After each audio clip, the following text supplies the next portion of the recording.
मुंबईला पाणी पुरवठा करणारी चारही धरणं ओव्हरफ्लो, मुंबईकरांची वर्षभरासाठी पाण्याची चिंता मिटली.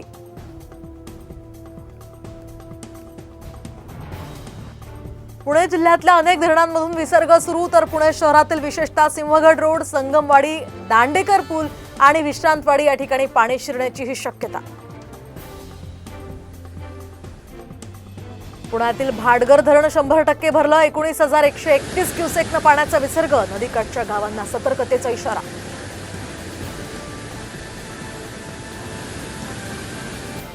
पुणे, पालघर, रायगडमध्ये पुढचे 3 ते 4 तास महत्वाचे. मुसळधार पावसाचा अंदाज. नागरिकांना सतर्क राहण्याचंही आवाहन.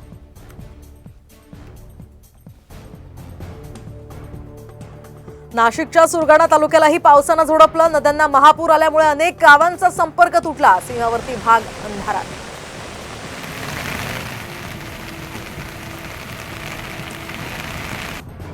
काल रात्रभर रायगड विभाग आणि वाळंडमध्ये जोरदार पाऊस, तर काळ नदीनं धोक्याची पातळी ओलांडली. गिरवाडी शहरातही रस्त्यांवर पाणी.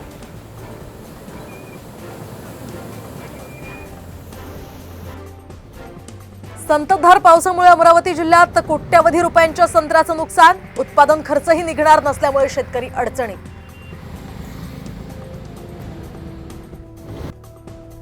नागपुरात डेंग्यू आणि चिकुनगुनियाच्या रुग्णसंख्येत वाढ. सर्वेक्षणामध्ये 4,557 घरांमध्ये सापडले डेंग्यूचे मच्छर.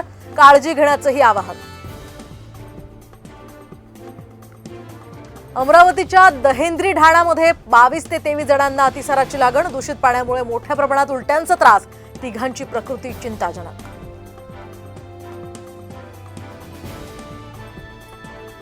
भाजपचं राजकारण घाणेरडं. लोकसभेमध्ये मुद्दाच मांडू देत नाहीत. खासदार विशाल पाटलांचा आरोप. तर 2/3 काँग्रेस